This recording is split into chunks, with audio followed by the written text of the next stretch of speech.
يا صباح الفل عليكم. النهاردة احنا في سوق العبور الساعة 5 الفجر كده، الساعة 4 بصوا. عايزة اقول لكم حاجة طازة وحاجة عسل كده، والاسعار جميلة جدا والله. احنا في استغلال يا جماعة، الناس بيستغلون، البياعين بيستغلون، التجار بيستغلونا. يعني البلح ده احنا بنجيبه ب60 جنيه. انا بسأل عليه هنا لقيته ب35 جنيه او ب33 جنيه. يا جماعة ياخدوا النص؟ لا ده افترا حرام، وفي اغلى من 60 كمان بيتباع.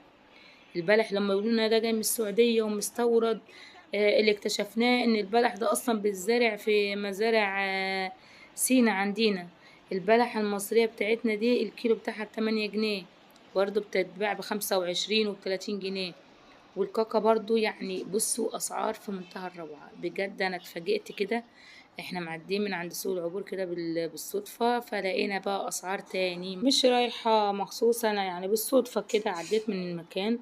فقلت اشوف الاسعار في سوق العبور، لقيت بسم الله ما شاء الله ان احنا عايشين في استغلال. يعني بجد والله عايشين في استغلال. ياما الحاجة يكسبوا فيها تلتين أو 3/4 مكسب ما بيجيبوه من العبور، يبقى اللي احنا فيه ده ظلم. اه والله ظلم. فما يرضيش ربنا اللي احنا عايشين فيه يا جماعة، واتقوا ربنا التجار الجشعين. يعني ندخل نلقى الطماطم اللي بنجيبها ب30 و40 جنيه، نلاقيها بتتباع في السوق هنا الكيلو على 20. طب ليه 15 جنيه مكسب ولا 20 جنيه مكسب؟ ما يرضيش ربنا يا جماعة. نلاقي اسعار تاني خالص. ما يا جماعه اكسبوا يعني. مش والله ما عارفه اقول ايه، اقول لكم يعني اللي بيكفيكم. انا ما شايفاش حد مكفيه حاجه خالص. لو طال يذبح اخوه، لو طال مش عارفه ايه، عادي مش هتفرق. اللي احنا عايشين فيه دوت علامات القيامه، ولا احنا مش عارفين؟ الله اعلم. بس هنا في سوق العبور طبعا يا بخت الناس اللي ساكنه جنبه، طبعا بتروح بتتسوق بتجيب حاجتها. بصوا ما شاء الله شغالين ليل ونهار، وتصدير بقى ومش عارفه ايه. احنا هنا دخلنا سوق الفاكهه عشان بصراحه كنت عايزه اشتري شويه مانجا وكده، ما فرصتش. قلت عايزه اعمل شويه مانجا ان انا اشيلهم لرمضان وكده، وكل سنه وانتم طيبين. فقلت اجيب شويه من سوق العبور، بتبقى اسعار حلوه، ممكن نصطاد شويه حلوين كده اوريهولكم.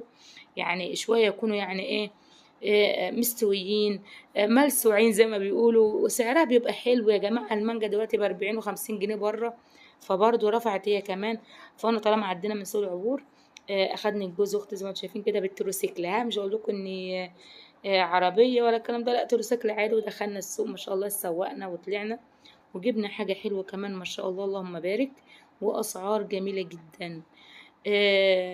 كان نفسي أخش سوق الخضار. يعني هو اللي شغال بالليل تقريبا الفاكهة والخضار، بس ما دخلتش سوق الخضار. انا يعني ايه، قلت ان انا داخله مثلا عشان ده بصوا متاهة. سوق العبور ده متاهة، يعني تخشوا كده تايهين. ما شاء الله. كبير قوي قوي قوي قوي، ما شاء الله لا قوة الا بالله، اللهم بارك. وربنا يهدي التجار علينا الجشاعة ديت مش عارف الحرامية. يلا بقى اللي يزعل يزعل. الناس اللي بتسرق ده يا عمي هتقبله ازاي على بيتك وعيالك؟ خد اللي يكفيك، يعني مش تبيع بيع بجشع. حرام عليك. في ناس بيبقى مش معاها الله، يعني الفلوس اللي راح تشتري منك بيها، فراعي ربنا في الناس. فتعالوا بقى نشوف بقى نشتري ايه مع بعض. هو فيديو صغير كده، انا ما صورتش كتير وكده. فتعالوا نشوف شوية المانجا اللي اشتريناهم، ونشوف كمان أسعار موجودة هنا في السوق. أسعار جميلة وحاجات حلوة موجودة، وما شاء الله. وربنا يصلح الحال ويصلح حال البلاد جميعا يا رب العالمين. طبعا البرتقال طلع بقى ومظبط الدنيا يا جماعة. البرتقال في سوق العبور ب10 جنيه وب8 جنيه الكيلو. وال اللي هي القشطة دي ما شاء الله عاملة برضه حاجة و20 جنيه. اللهم صل على سيدنا النبي. الأناناس عامل الكيلو 15 و17 جنيه. ودي مانجا كيتي قال لي الكيلو بتاعها بصوا جميلة جدا اهي، يعني عاملة 25 جنيه. بصوا ما فيهاش أي حاجة دي. للبياعين اللي بتبيع عادي على القفصة، مش هقولكوا اللي فيها لساعات ومش لساعات. يعني شوفوا أنا شايفاها امبارح ب45 و50 جنيه. المانجا الكيتي لسه طالعة بقى، لأن هي اللي بتكمل معانا بقية الموسم. البلحة دي اللي بتتباع ب60 و80. البلحة طبعا زي ما قلت لكم اللي كانت عاملة حاجة و30 ما شاء الله. دي احنا بنشوفها بقى في الأسواق معدية، وكمان يقول لك ده دوت بلح سعودي. والله ما عارفه اقول لكم، الواحد تعب من الكذب هتفاجئ ومن بالاسعار في الغش. سوق العبور، ولا ما انت لسه هتدفع مواصلات، ما انت لسه مش عارفه ايه. طب ما انت يا حاج رايح تجيب بلح بس؟ لا، انت رايح تتسوق، مش رايح تجيب فاكهه بس، ده انت هتخش تسوق نفسك بقى تسويقه كامله. فكل حاجه ولها سعرها واكسب.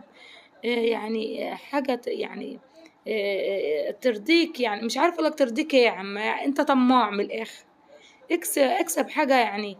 حرام ما يعني مش عارفه، اقسم بالله ما عارفه اتكلم يا جماعه. اللي انا شايفاه ده سوق سودا اللي احنا عايشين فيه، اللي احنا عايشين فيها دي سوق سودا.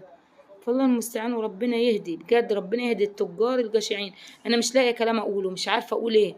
لما رحت هنا وشفت الاسعار، المانجا دي اللاسعه اللي هي نعوم جبتها على 15 جنيه. كده كده انت هتاخديها عصير، هتمسكيها تقطعيها، والله قطعتها شرايح. انا خدت من دي بصراحه، خدت كرتونه كانت جامده وحلوه كده، قشرتها غسلتها وقشرتها شرايح على طول، تقطيع شرايح، عبيتها في اكياس وكانت زي الفل.